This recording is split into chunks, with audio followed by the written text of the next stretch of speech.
We're live. So, good evening, everybody. Wherever you're watching from, I have a very important guest tonight, and some of you can already see the face, and yeah, one of the frontliners when it comes to legal rights in Nigeria, and is former vice president of the Nigerian Bar Association, and is currently a very prominent voice when it comes to fight championing rights of citizens in the country. His name is Barrister Monday Oyekachi Ubani. So, Barrister, please say hello to live audience. People are viewing and are waiting to hear from you tonight. Yeah, Shegu, thank you. I think it's my pleasure to be in your program. I think your program took me on I think it's last year. It's almost a year now because your program is so important. You don't repeat guests so often. That's why you're featuring me virtually after a year. So I'm happy to be here. And I want to say good evening to our, esteemed viewers and listeners who always join and make this program, a TIC program, one of the best programs on our television online. And Shego, I must tell you that you are doing very well. Thank you very much, Barrister. As macaroni we say, you always tell the girls that you are doing well. You are doing well. Okay, thank So you so thank much, you for having me. Barrister. Thank Yes, you for having me. two important topics that are on the front burner at this time. Like I would say, they are trending. Uh, Vaccination. Federal government has said all civil servants must be vaccinated, otherwise they will be penalized. Whatever that penalty would be is not yet completely understood. Whether they will be sacked, or they will not be paid, or they will be blocked from even getting to work at all. And the second one is about EndSARS, where the state government as well as the police has issued threats that nobody should come out to mark any memorial because they are already counting down to 1 year on November 20th, October 20th, for I beg your pardon. So let's start with the first one. I saw that you were challenging federal government. You are threatening to take them to court if they do not rescind their decision to force vaccination on workers. On what basis, or what are the premises for which you oppose this decision by the federal government? Yeah. Once again, Shegu, I want to appreciate you for engaging me on these two most important critical issues that is trending on the social media. The issue of compulsory vaccination. I'm happy that you are bringing this topic up this evening. We need to deepen the conversation. It's clearly a scientific issue, and we need to have people think deeply about it, hear their view, and those people must be heard. I am not ignorant of the fact that this is a pandemic that came so suddenly upon the world, and brought us clearly to a critical halt to the extent that, as I speak to you today, many people are still working from homes. A lot of companies, both abroad, even if you want to travel now, the kind of rigorous process you undergo before you get to other countries because of this pandemic, So it's a serious matter for which I think every serious government also must take some positive actions in order to flatten the curve, and ensure that lives are protected. I am not ignorant of that, and I am one of those who advocate that the government should be up and doing in ensuring that lives of Nigerians are protected. But we must do it in such a manner that there is no autocracy. I rather, advocate for engagement, a serious advocacy, persuasion. Use methodology to tell the people why they must get vaccinated, and then for the sake of the majority. But the moment you now begin to issue ultimatum, and make it look now as if you're running autocratic government, where it's either you take it when there is no enabling law that has actually made it compulsory. That is where I'm having some issues. And then when government is, some of the policies, you would have expected them to, okay, say these are fundamental issues, socioeconomic rights, and they would have even made compulsory and show that they have loved you in the first place. Now that they are trying to protect your life, you also have that assumption and understanding that they love you. There has not been any love towards Nigeria. They have never shown love, even when this particular COVID, came up in such a tremendous manner upon the world, and people were asked to stay at home. People were asked not to leave their homes, and people were dying of hunger. and people were having so many issues because there was no going out. Government that was supposed to make provisions of food items and all that, we are hoarding those items and deny the people the opportunity. It was when the people became angry during the EndSARS crisis that they broke into some of those government places and discovered that they were hiding, food items. So they never, and the explanation was not rational up to now, and nobody has given us good reason why these food items were hoarded. So this same government now is now coming, with the policy that you must get vaccinated or you must show evidence of every 24 for 72 hours that you have actually tested negative. Making how much are they paying you that they will ask you to go and do a test? Now in those places where we are borrowing some of the things we want to borrow, they have made tests now internally very free. In UK, to test now for COVID is free. In America, it's also free, unless when you are traveling abroad, you are made to pay. But if you are going to do any test now anywhere in the country, in UK and US, it's free. So if it is even free and you're asking the civil servant, those who will refuse to, go for the vaccination, to be doing the test and all that, of course, if it's free, they will go and do it. But you're asking them to go and do and show evidence every 72 hours, knowing fully well that averagely they will cover out 50,000 naira, and meanwhile you pay them 30,000 naira per month. So it makes look at it as if the government is oppressive. The government is becoming very draconian in their policy. And then you want to save lives. Can you also take into conversation that there are those who were very, very okay before they took the vaccination and fell into all manner of ailments started cropping up? I heard of a story. Somebody called me when he saw this my article, that there is this a friend of his that took second jab, and immediately he took the second jab. Now all his system collapsed. The man is now in a coma. He's battling for life. He's battling for life. His liver and kidney all collapsed because he took the jab. There is, of course, you are aware of those who have taken it and still, caught the virus and then died in the process. So there is ongoing conversation as to one, the health implication of this particular, vaccine. The vaccine that was hastily produced, that have not undergone the rigorous normal process of vaccines. We all know all the vaccines, for cholera and all that. Some of that, the vaccines that have been produced in the world. It underwent a very rigorous process. But this one, because of the pandemic situation in the world, they came up with it under 1 year. They entered into the lab, and then so some people are saying, can we really interrogate this particular vaccine? Even by scientists, they are questioning. Network, I guess something is wrong with it. Let's just wait for him to come back. I can see questions already flowing here. I can see a lot of questions, but I'm going to ask him these questions. But let's just have him back first. I guess he's having trouble with, maybe a call came into his phone. Okay. Oh, no, Arista, can you hear me?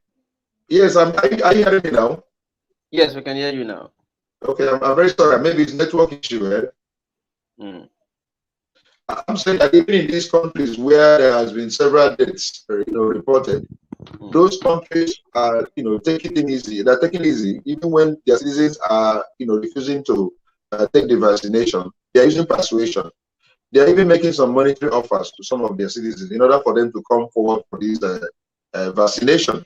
So I think that the government should tarry a while, engage in more persuasive methodology, and then try to convince the people why they must take it and not this issue of we're giving you a deadline. If you don't, you will not have access to the office. And that is not part of the contractual terms when they were employed. And you want to now rudely interrupt that contractual terms and say you're going to actually relieve them on the office. Because when they don't come to work and it's reported that they don't sign for any of those days, they are going to be paid. Nobody's going to pay them. They think they will do it to dismiss them, for probably not coming to work. So I think that the government must tarry a while. And let's engage in this conversation as to the veracity and the health implication of this particular vaccine. That is my take.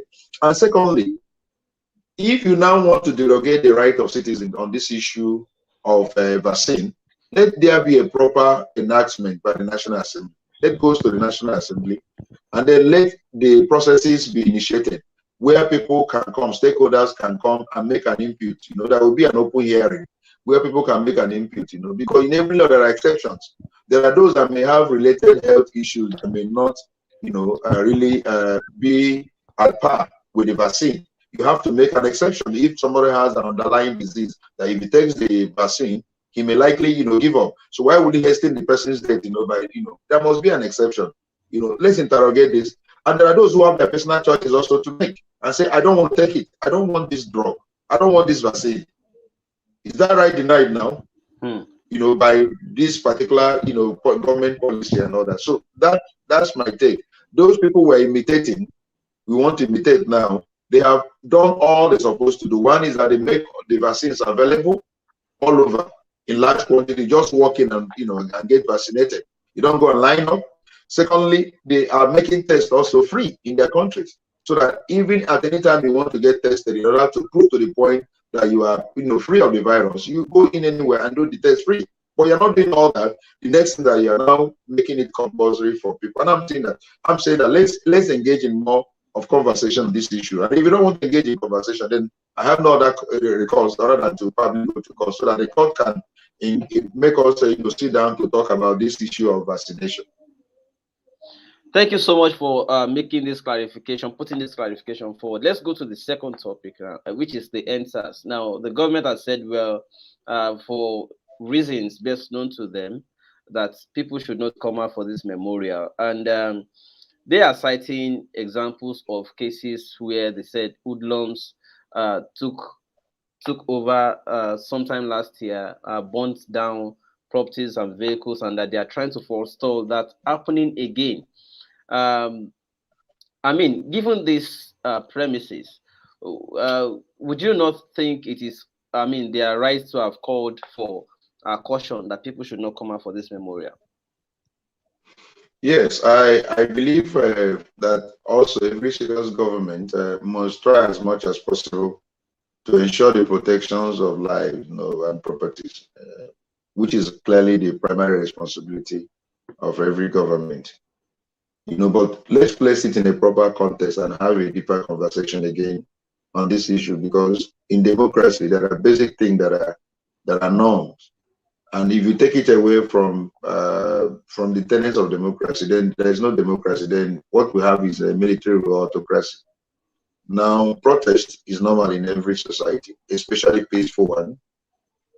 There was this EndSARS crisis that happened last year, and as I speak to you, many states set up a panel that are still ongoing. Lagos own is still ongoing as to what will be done to those who felt aggrieved, who felt injured by many years of EndSARS brutalization and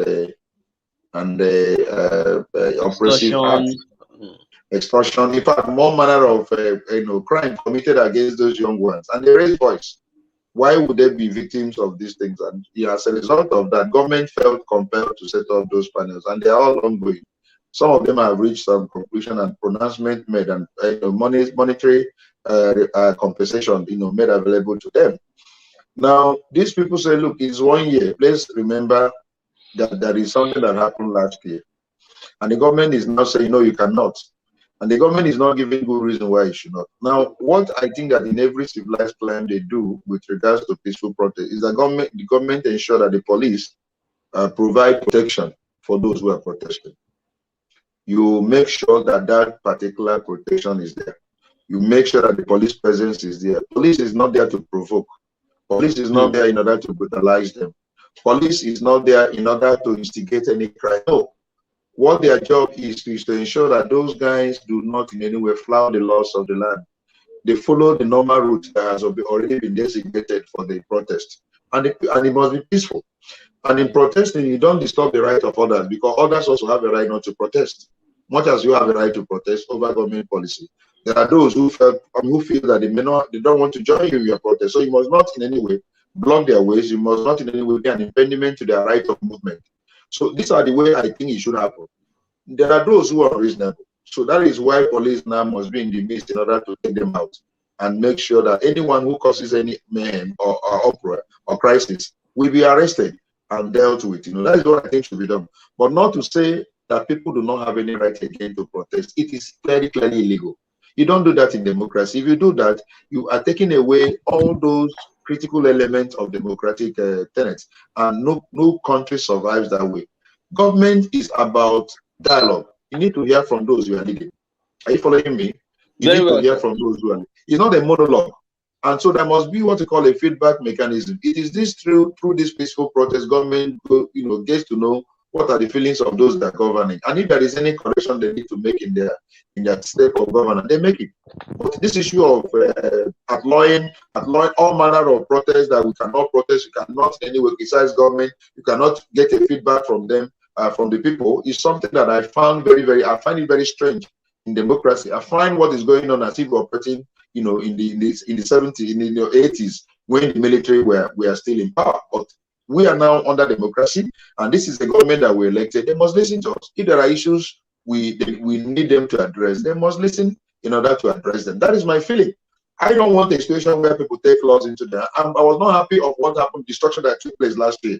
When the EndSARS started. But remember that these things were peaceful until government, some of the government talks were introduced into the entire process. Now we start having mayhem, we start having destruction of people's properties, which is clearly condemnable. We don't do that. If you do that and you are caught, of course, you face the law.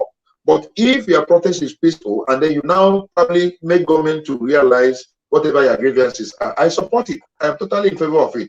I do not want government to keep on now saying that people can no longer protest, because if you do that, you are taking away the fundamental aspect of democratic principle. And that, again, is something I found, very, very strange. And I can't in any way align myself with such position of government. So somebody is on Facebook. This is Prince Boken Roberts. Is asking, like since last year, many of the protesters were arrested. Until now, I learned about 300 of them are still languishing in prison, not yet released. And somebody is interested. At least if there would be a judicial panel that would be fair enough. Well, isn't it right that they at least release most of the people who are arrested in connection with this protest and allow them to come to the panel? But aside from the EndSARS, there are still somebody. The question is specifically asking that there are still many prisoners. Some of them are predating EndSARS. Some of them there for 10 years without ever going to court. You are a lawyer. Can you help us shed light into how all of these things can be solved? Look, let me tell you. What like this week, God knows what I'm saying. If you come to my chambers on Monday, tomorrow, I will show you evidence.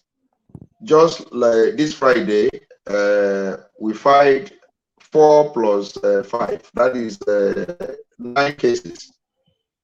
Of those, we have gone to Ikoyi and the other correctional center. The other one in Papa. And we have gotten up to these people who have been there for many years without their matter being taken to court, or their matter doesn't come up again in court after the initial arraignment in magistrate court, where we are trying to get them enforce their fundamental human rights. I have up to 5 again that have been filed. Last year or this year, I have released up to 2 using enforcement of fundamental human rights applications. So what we do is that we go and find out what these people, have done, what have they committed, and then how have they been their treatment? Have they been taken to court?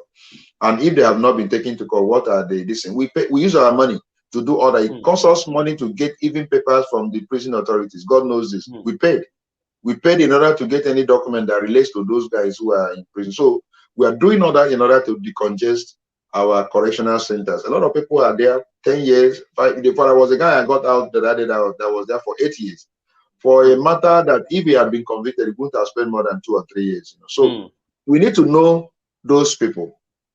If any of them, like this our friend who has asked this question, they know of anyone who has been, in detention for such a long time, and he does not have any legal representation, my office is open. You bring the information you have about the person. So far, you can be able to, fund getting some of the papers from the prison. I won't charge any money for me to go to court in order to ensure it's either the person is charged to court or the person is released based on enforcement of the fundamental human right of that individual. So I'm doing it. I've been doing it for years. But I also want people to help me in order to identify those people who are their relations, who have been in detention for such a long time and have not been, their matter have never been brought to court. We call them awaiting trial, which has always been a bane. If you go to some of our correctional centers, you have many more of awaiting trial rather than those who have been convicted of any crime. Our criminal administration of criminal justice has an issue. We don't have any problem with that argument. We have an issue with administration of criminal justice. But we're doing our own best too. I'm a private lawyer. I'm not being paid by the government. What I'm trying to do is to make sure that the enforcement of people's rights is my responsibility. What I can do, I've been doing it. As I filed 9 cases on Friday, and then I am going to ensure that those cases are assigned to judges within jurisdiction, either Lagos or Ikeja, so that we can see what we can do to get them, released on bail or charged to court. If the police and the Ministry of Justice, they are ready to charge them to court with their evidence, we can also defend them. But we cannot in any way change the law. If those guys are guilty, they will go to prison. If they are not guilty, then the court will release them. So what we're trying to do is to help administration of criminal justice, not to encourage criminals, not to encourage those who are guilty. No, if you are guilty, the law will actually take its course by ensuring that you are sentenced to some years of imprisonment. Thank you so much, Barrister. But let me quickly just expand that now on a larger scale. Is there something the Nigerian Bar Association can do to ensure that this doesn't continue? Because even if you get some out now, it doesn't still stop. It has not still stopped the law enforcement officers from still going out of their way to harass, extort, and do all these things, and still throw more innocent people into jail without taking them to court. Is there something that can be done by the Nigerian Bar Association to ensure that the rule of law is a very good question. The rule of law is a watchword of Nigerian Bar Association. Like I'm the one currently now heading public interest and development law. I'm the current chairman. Okay. And so what we are doing is to have partners in the administration of criminal justice so that we can hold town hall meetings or seminars in which we bring the major stakeholders together, like the Nigerian police, in order to tell them about the rights of citizens, how to respect them. Nigerian police have an issue. Sometimes they go to some places and pack these boys, pack them and then accuse them of wandering and all manner of a crime that does not exist, and they take them to police station. And then when they get to police station, they now start giving them bill, how much they should pay in order for them to be released. Now, if you're unable to afford that bill, they can just slam you with any charge. They can accuse you of robbery, knowing fully whether it will be difficult for you to get a bail on robbery accusation. They just slam you, and that's what happened to most of the people that you see in prison. They just slam them with all manner of charges, and then you don't have any relation to get a lawyer and afford the fees in order to get them out. Some of them now start languishing in those correctional centers for many years. So, issue of engaging the Nigerian police in conversation concerning this administration of justice, that they're not helping the system what they are doing. It's not about money. They're interested in collecting money, and even if you're a criminal, they will just release you if you pay enough money and all that, which is wrong. Yeah. So a policeman have told me before he said, Mr. Ubani, if we stop you, stop for us. Even if you are carrying the head of a human being, so far you can settle us. He will not have any problem with you. A policeman has told me that. A policeman has also told me that there is no justice for a poor man. That there is no justice. If I'm talking about justice, there can't be any justice for a poor man. That is what a policeman told me. So there are issues with the policing system, with the investigative system, with our arresting system. In fact, administration of criminal justice generally. We must ensure that the right thing is being done. So engaging them in such conversation, and then ensuring that they do not do such things. And if they do, then you sue them for damages. But most times we get these damages awarded by the court, but they don't pay, because who will enforce it? It's the Nigerian police that you run to enforce your judgment. And as long as it's Nigerian police, you don't enforce. I have judgment for almost 6 years now against Nigerian police. I have taken this matter everywhere. Now I've even taken it to the EndSARS panel. The EndSARS panel now made a decision. You know what the decision is? That they will advise the federal government through their report that this money should be paid. Court have awarded though. And we went before the EndSARS panel. And the EndSARS panel by Mrs.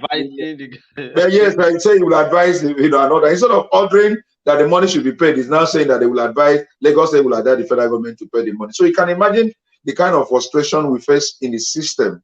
You got a judgment, you cannot be able to enforce it, because who enforces it? It is Nigerian police. And Nigerian police cannot enforce judgment against itself. And then you now require the consent of the Attorney General before you can even garnish the account of any public agency, including Nigerian police. So that law is there. You cannot go and garnish any government agency today when you get a judgment, unless with the consent of the Attorney General. And of course, we know that the consent will not be given. So we're having a lot of issues. We're having so many issues, in administration of justice generally, But the most important thing is that we are doing our own best, and we must begin to talk, and nobody can stop us from saying it, I just engaged some of our friends now on my Facebook. Come and see. A lot of them were saying, Mr. Ubani, if you want to approve of any protest, you must go back to Abia State and not in Lagos. You guys want to come and destroy Lagos. You want to come and destroy the Southwest. In fact, you could destroy Southwest and you want to do it again. I said, for God's sake, that is pepper soup joint talk. How can you say that I, Ubani, will want Lagos State to be destroyed? No. We stay here to contribute our own little quota. We don't want anything that will harm to come to Lagos State. But Lagos State must also allow people freely to express themselves. This country belongs to all of us. You can't make me a lesser citizen because you now feel that I come from another, I don't belong. And most of the people making noise about Lagos do not even come from Lagos. They are from neighboring states here, from Ogun State, from Osun. If you see how they claim Lagos more than you, everyone, all of us, are all strangers here. If you want to really, call us strangers, So the most important thing is that we must keep on saying the truth. When Jonathan was here, we criticized Jonathan and most of the things they were doing wrong.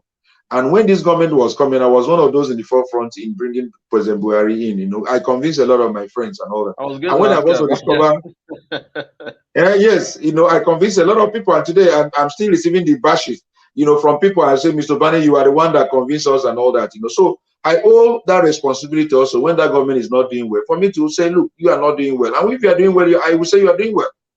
2 years ago, I criticized the local government chairman, Ikeja, and the governor for my road, that Adebola Street and Oduyemi, because they were bad. They were not passable. I wrote it, all over and posted it. But either this year or last year, they did the road. And the road now is very motorable. But they're doing a major one now, a major one that, will transform that environment. Why wouldn't I commend the government, when they do things that I see and I feel? I will be able to, I can't be condemning them even when they're doing something. If I'm doing that, then I'm totally insane. But when they're doing something that is wrong, it behoves me. Nobody can shut my mouth from telling them you're doing the wrong thing. You're not getting it right. And when they get it right, we clap for them. When they don't get it right, we also say you're not getting it right. That's how government runs. There must be a feedback mechanism. And nobody stops the citizen from doing that. The moment you stop people from doing that, we have entered into a military regime or autocracy. And that cannot, be right under democracy. Before we close, Barrister, you just reminded me of something very important, that you were one of those who supported Buhari to come to power. And then I remember that upon assuming power, you launched a book at Sheraton in Ikeja. I was there. And then you brought your friend, Femi Adesina, spokesperson to President Buhari, to come and speak at the book launch.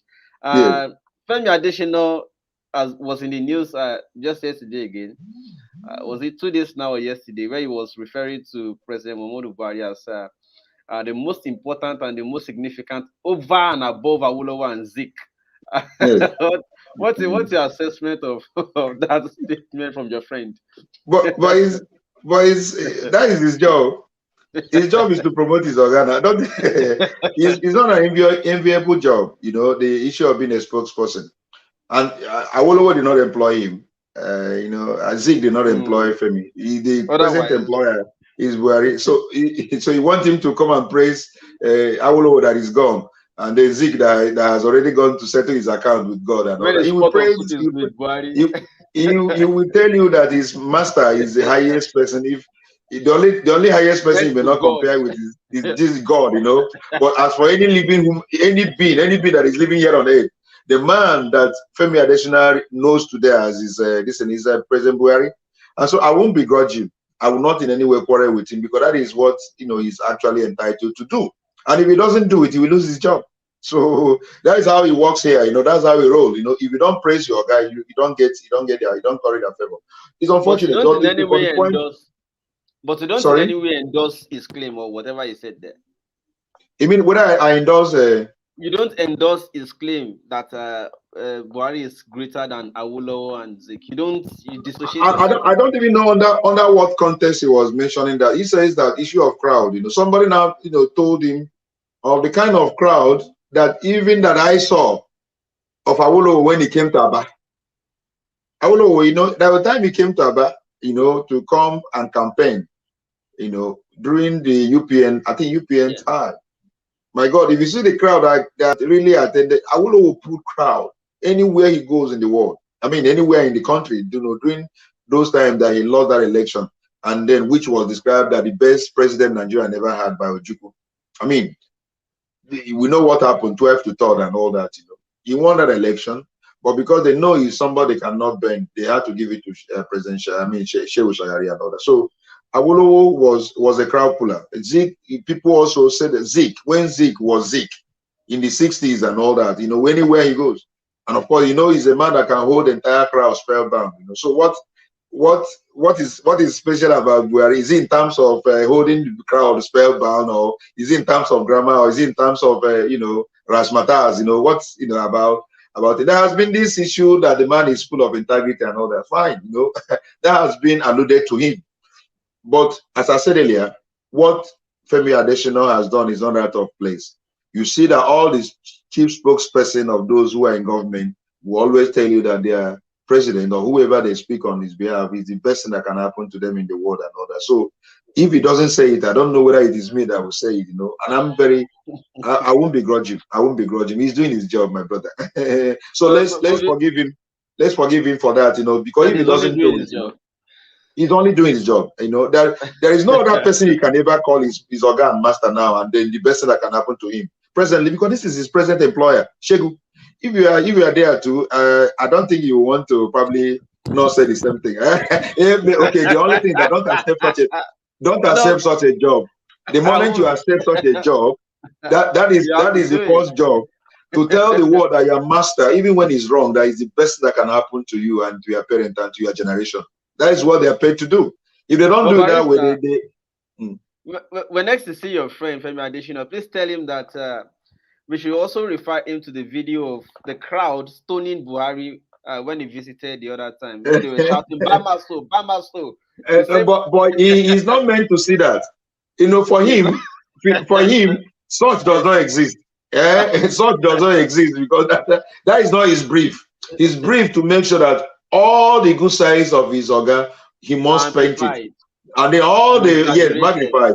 All the bad sides, he has to downsize it. Because if he does magnify the bad side, then he is not a good spokesperson. So that is the job. It's a hazard of the job. Sometimes we have to make excuses for them, really, because it's not a job that you accept and you do anything to the contrary. This is the kind of job I will not accept, because knowing fully well what I represent and what I stand for. So I even find it difficult that can I even accept any government appointment in the light of what I've actually stand so far in the country. Who will I actually say today I want to serve? And then who will be in the same spirit with me, who want to really render service? Most of these politicians is all over the country. If you get close to them, there are so many things that that these guys will do that clearly are variance to the principles you stand for. So can you really serve under such government and come out tomorrow and open your mouth again in order to criticize when you have served in such a government? That is the kind of yoke some of our friends, who have been on this side, are really on after they have gone in. Someone like my friend Keyamo now, you now say probably comes out tomorrow now. There's a problem. There's a problem. There's a problem even with Ruben. I remember it's just recently that Ruben is being accepted gradually. And Ruben is an intelligent man. He went to Arise, and you can see that gradually people. But when he was there, he even said it that the moment he lost that job, we were no longer getting phone calls. No phone calls anymore, because they knew and all that, So it is a very difficult thing to serve Nigerian politicians, especially on appointment level. And then you have stood for certain thing that is clearly, integrity reading. All of a sudden, you now go there and start supporting evil. You now start eating your words, swallowing all the things you have got. Oh my God! By the time you come back again and begin to start on the ground of integrity again, they say, "Look, come and get away you." On what basis? Just like you as a child of God, you dey preach at the altar. You dey preach at the altar. You dey preach against adultery. You dey preach against fornication. All of a sudden, as a married man, you go and sleep with this girl in a hotel somewhere in Casina, and come back and come and kneel down, and say you want to pray. Satan will remind you, come and get away from. What are you trying to do? No, tell Satan I was there to preach because I was preaching that prayer. That prayer no go. There's no express for it. Because you are not living right. So it is good for us to really stand on certain principles in life. Unless God help us to be in government in order to pursue those principles to a logical end. So that when we come out, people can say, yes, we know you for what you stood for and what, even when you were in government, you represented it. Are you following me? It's Very difficult well. when you stand this and then you go in and start doing a different thing and saying a different thing entirely, start supporting evil, start supporting oppressive acts against the people, start speaking against the people you protected. Like me now, I've always, spoken on behalf of the people. It will be very at variance with my principle tomorrow, Chegu, for me to go into government and now start messing up people and start saying things against Nigeria, say they should go to hell. If I do that, how do you think I can come out again and begin to speak on behalf of same people? It's clearly something that I'm considering that Ubani, God helping me. The only position I may want to is an executive position where I can be able to influence things. Not all this issue of government appointment or a commissioner or this where you come out, they say you were part of that government. Meanwhile, you were there, you couldn't influence anything because you are not in a position to influence anything. And when you are there to support the government. And most time you cannot speak against the government you are working for because you don't talk when you are eating. So it's a difficult situation. And that reminds me of Pastor Tunde Bakari. People are bashing Yeah. him, but I'm sure that you have a different opinion. Pastor Bakari, Tunde, he announced Nigeria for Nigerians, and then went back yes, to. He said, "I will yes. never come to you. You really want to come to me. If I dare you to raise your hand." Then he went a few days after to go and see President Buhari at Aso Rock. Would you liken it to Femi Adesina or No, different no, ballgame no, no. altogether? Tunde Bakara is my friend, very personal friend. I have a relationship with him. This is somebody that I call. If he misses my call, Tunde Bakare, pastor, we call me back. We have very perfect relationship. One thing I know about him is that he loved this country. He loved Nigeria. As for loving Nigeria, well, during the 212 protest against President Jonathan, we were the initiators in his in the office and all that. So I've worked Same with him Nigeria closely. group. He's a man. He's a man that loves this country, and he's a man that is also too truthful. I mean, in terms of saying it the way it is. If you feel bad now, he tells you. If he's not feeling comfortable, he also will open his mouth and tell you and all that. So the last conversation he had, with this, and I felt that with that conversation, they may not even throw the door open for him in Aso Rock. So I was surprised that a few days thereafter, I saw him in Aso Rock. And with President Buhari, that again speaks volume about President Buhari, because there are those who may not want him to come closer to him after what he has said concerning him publicly and all that. But again, the president was able to see him. And I think also he keep on emphasizing the fact that it is wrong for the Northerners to exist, even after seeing President Buhari recently on the presidency in 2023 and all that. So Tunde Bakari is somebody that is very honest about. He loves this nation, but there are things he does also that you consider, excess. But is that love for the country that makes him to say certain things, or do certain things? As for the love for the country, this is a man that sacrificed his time and life during that time of crisis between Buhari and President Jonathan, going all over the world, going to Britain, because he has relationship with British government in order to ensure that there is peaceful transition. He did it. He really put through. He did a lot of underground work, which many Nigerians didn't even know, in order to ensure that Nigeria remains one. Because that time of crisis, when the election was coming, when there was threats of bloodshed and all that, he did a lot in order to smooth the relationship between President Buhari and President Jonathan at that point in time. So he's somebody that loves this nation, but either there are one or two mistakes he has made, either in pronouncement or he's a human being, he's not God, but he's somebody that I know that he loves Nigeria and he wants the best for this country. But I also was surprised that Aso Rock threw the door open for him, even after the open criticism. So it shows also that he's in their good book still. Thank you so much, Barrister, for your time.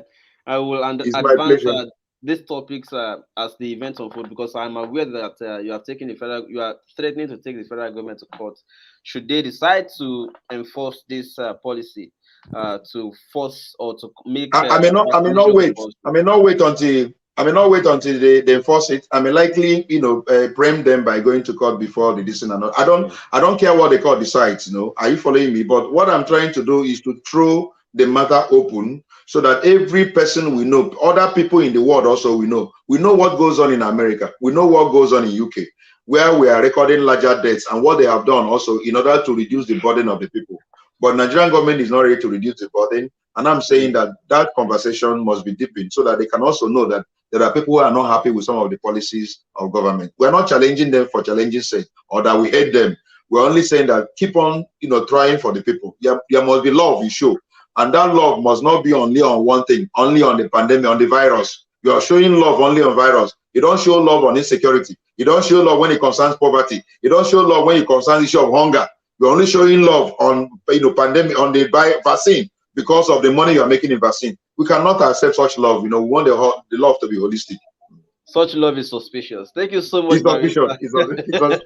But that is the right language. I'm going to use it tomorrow. It's a suspicious love, And I borrow one thing from you, and I always use it every time. Whenever something looks so funny, you just say it's spiritual. It is really very spiritual. It's a spiritual problem. Nigeria's issue is actually spiritual, my brother. I don't think so. Barrister, have a good one tonight. Thank you so much. Shegu, it has always been my pleasure, for you having me on. You are very widely listened and widely, watched online television. Thank you so much, sir. You remember you registered you registered us with the corporate affairs. You have always been my pally now. Not be today, man. You didn't start today, way back. Yeah. All right now. Thank you so much.